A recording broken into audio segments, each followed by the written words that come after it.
Marcell Ozuna, with some help from his doppelganger, take down the Philadelphia Phillies 4-2 in 11 innings. Let's break the whole thing down on the Braves Postcast.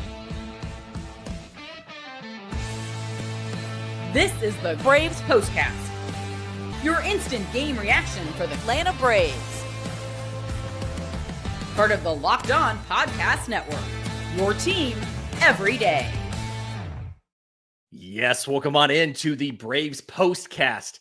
It is now Friday, April 11th. Let's talk about the Atlanta Braves taking down the Philadelphia Phillies 4-2 in 11 innings. This game, despite how long this took, this was a long day at the yard, everybody. It is 1 a.m. Eastern time as we are wrapping up with this game, but the Atlanta Braves have a Spencer Schwellenbach start spoiled by 2 hours and 44 minutes of rain delays. We go to extras, and all of the lack of hits with runners in scoring position all kind of resolve themselves in extra innings. Okay. Marcell Ozuna is the MVP of this game. There's no other way to do that, right? In the 11th inning, facing Joe Ross, 0-1 slider, center cut 85 miles an hour, launches it for the home run. Before that, Austin Riley, the guy who we have complained about for not being able to get the hits with runners in scoring position, he gets the hit with runners in scoring position. Double off the wall in right center, scores Ozzy Albies from second, ties the game at 2. And we're going to talk about the pitching and all this. We're going to talk about all this kind of stuff, but I want to talk about that inning first. And really, maybe even a couple of at-bats from Austin Riley, because the swing that he showed on the home run yesterday, the swing he showed on that hit to right center, this is the Austin Riley that we need. Okay? I don't know where that guy has been. He talked about this after the game last night. You know, he had 2 at-bats with the bases loaded and 2 outs, and it was 2 pop-fly outs. Austin Riley discussed this after the game, and he said he has to be better. He has to fix his approach. Austin Riley clearly has figured out something that he has to do differently. It's a 4-pitch at-bat. He foul tips a fastball that's just outside the zone, belt high. He lays off an elevated sinker. He lays off that down and away slider. That's been the biggest issue for Austin Riley in recent, in his career, really. And then he takes a center cut fastball and he launches it to right, ties it up. And then again, Marcell Ozuna comes back around and gets the game winning hit. I believe they said it was the second walk-off Marcell Ozuna has had in the last decade. The Atlanta Braves aren't back, right? This offense is not back, okay? You still have issues. You still went 2 for 11 with runners in scoring position. But at the very end of the game, you finally came through and you got those hits. So Spencer Schwellenbach's start was both pitchers, Jesus Luzardo, Spencer Schwellenbach, really good starts in this one. They both go 6 innings, 6 hits off of Luzardo, 7 off of Schwellenbach, 1 walk, 6 strikeouts for Luzardo, 2 walks, 5 strikeouts for Schwellenbach. But the rain delay hits. And just real quick, I know that just about everybody who cares about the Braves enough to be in this postcast immediately after the game is going to also acknowledge this game should have been played at 12:35, 1:35, something like that. This game should never have gotten to a nighttime game on getaway day when both teams have to fly to other cities. The Phillies are going to St. Louis. Atlanta's going to Tampa. Both teams play tomorrow night. This game should never have been played this late where the weather could have possibly impacted it. But that's a money thing, right? They got to get the gate. They don't want to do the game while school is in. They want to do the game in the evening where they can get fans and things like that. This game absolutely should not have been played this late, but it was. And Spencer Schwellenbach probably would have come back out for another inning. Right. If you look at his pitch count, 81 pitches, 55 for strikes. He was absolutely going to come back for more until the rain delay. Again, 2 hours and 45 minutes. I have never seen a single starter come back after a rain delay of that length. I think the only saving grace here, we're going to get back to this game, but I think the only saving grace on Schwellenbach's start being cut off early like this is the fact that now you can probably throw him on regular rest next Tuesday, and that means you can probably slot Spencer Strider into Wednesday. He'd have one extra day of rest. You can slot him into Wednesday, the last game of the road trip, before you come home. So that's the only real saving grace there. But when Schwellenbach leaves the game, when the game restarts, I got to give it up to this bullpen. Just like last night. Last night, after Grant Holmes left the game, there was not a single Phillies hit. Tonight, when the game restarted, in 5 innings, there was a grand total of 1 hit. The bullpen absolutely did their job. I'm sorry. There was no hits. That was an unearned run. I'm sorry. I looked at this from the side here. Jose Suarez walked 3 guys. So that's why there was an unearned run, but there was no hits allowed. That's the second straight game, or the second straight game in the series where you've not allowed hits from your bullpen.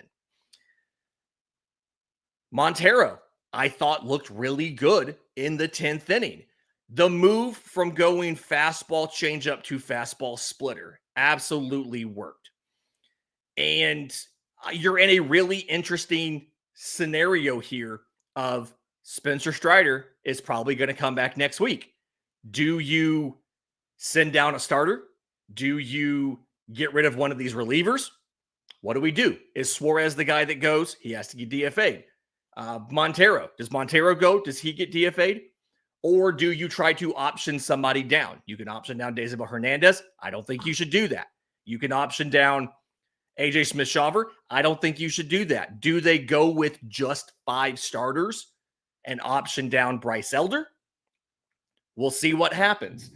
Looking at the calendar, there is some off days coming up on some Thursdays. So if they wanted to try to just go with 5 starters for a week or two, they can probably do that. In just a minute, let's get into more about this game. We'll do that next, right here on the Braves Postcast. But first, today's episode is brought to you by our friends at Just Ingredients. When it comes to fueling your body after hours, when it's 7 hours into a baseball game, quality matters. That's why Just Ingredients is changing the game with clean, high-quality products designed to support better health and peak performance. Just Ingredients offers an NSF-certified line of protein powder, electrolytes, pre-workout, and creatine, all rigorously tested to ensure they're free from substances banned by major athletic organizations. Do not worry, the person doing the testing is not Jurickson Profar.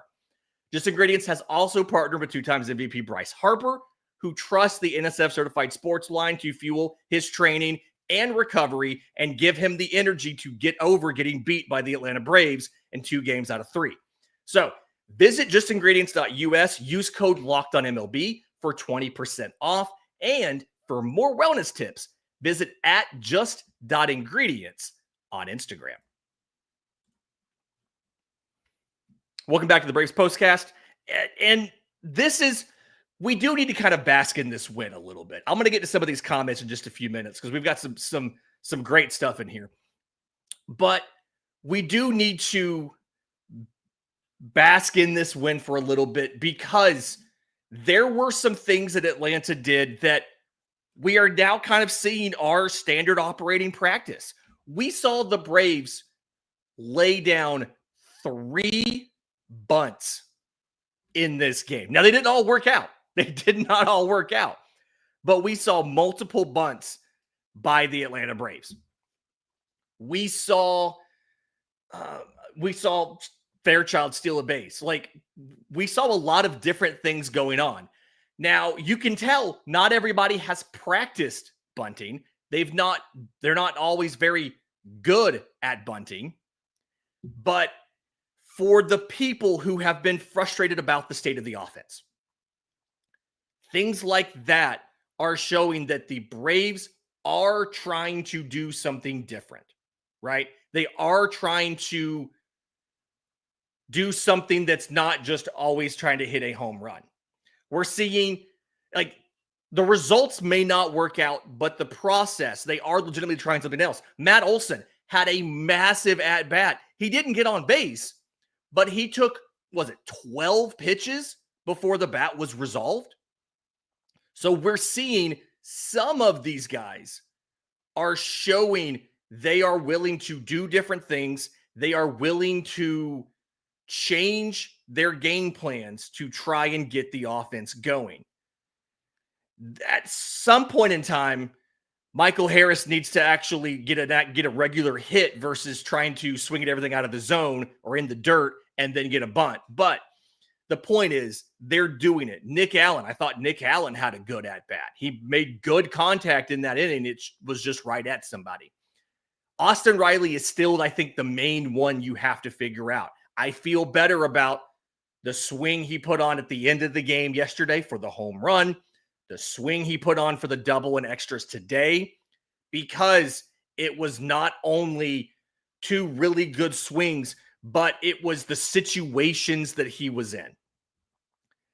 The defense tonight was still fantastic. Matt Olson at first base, Austin Riley at third base. We saw some very good defense here. Jared Kelenic, I'm starting to, I jokingly said this to somebody. Jared Kelenic came in the game after the rain delay, took over for Stuart Fairchild, and he walked. He went 0 for 1 with a walk in this game. And I jokingly said, do we need to put him back in the leadoff spot?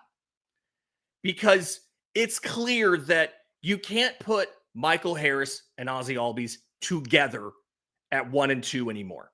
Obviously, they didn't do that today because of what starter was out there, but we saw that earlier in this series, having Harris and Ozzie back to back. And the way that those two guys are swinging and missing so much and not making quality contact, not getting enough balls in play, you can't afford to do that. I'm starting to wonder, do you try to do a Kyle Schwarber at leadoff thing and do that with Marcell Ozuna? Right? Do you try Jared Kelenic up there? I don't really know what needs to happen. But this series, I think more so than any other win you could have had against any other team in baseball, this series was what I don't want to speak for every single one of you in here. I don't want to speak for you. But for me, this is what I needed, right? Coming into this series, things looked dire, right? It was very easy to imagine this team not ever getting out of that funk and this team not making the postseason. And I'm still not saying they're a lock for the postseason. I do think they'll make the postseason. Let's get that straight. But seeing them come in here and play the Phillies the way that they did, win 2 out of 3, and be in the third game late. They never got blown out in any of these games. They had an opportunity to win all 3 games, and they did win 2 of them. And for as much as we've complained about the bad luck when it comes to batted balls, as much as we've complained about the issues with runners in scoring position, and again, 2 for 11 tonight, still not completely fixed. All of those hits came in extra innings. But for at least a couple days, the Atlanta Braves were able to show you that while they may not be as good as the 2023 Atlanta Braves, they were able to beat a team that is above them in the standings, a team that won the division last year, and a team that is one of the favorites in baseball to contend for the National League and contend for the chance to go to the World Series. I don't think anybody thinks the Dodgers are not the favorites, but it could be argued the Phillies are right there in second place as far as contenders in the National League. And even with the struggles you had last year, the Braves had a winning record against the Phillies last year. So even when this team was arguably at its lowest, with all of the injuries last year and the start of this year, with all of the losses you stacked up to start the year, the Atlanta Braves can still beat the Philadelphia Phillies. And I'm going to sleep in the morning because it's late. But Philly Talk Radio tomorrow is going to be absolutely fantastic. And just make sure you check it out because I guarantee you they're going to be pissed and it's going to be hilarious. So, Victory Thursday. It's now Friday. Victory Friday. Let's go to bed. We've got another one of these tomorrow. Braves in Tampa. Gonna be a fantastic game. Do me a favor. If you're listening on audio, leave a 5-star review. Spotify, Apple, whatever Google's using for their podcast now. If you're on YouTube, subscribe to the channel. Hit the notification bell on both Locked On Braves and Locked On Sports Atlanta. So you know when we do this, we are back tomorrow with another postcast. I do not think Jake will be back from his trip in time for tomorrow's postcast, but if not, he will be back on Saturday. So we are getting the boys back together. We are getting the gang back together. Jake should be back, if not tomorrow, then by Saturday. But until next time, go Braves. This has been the Braves Postcast.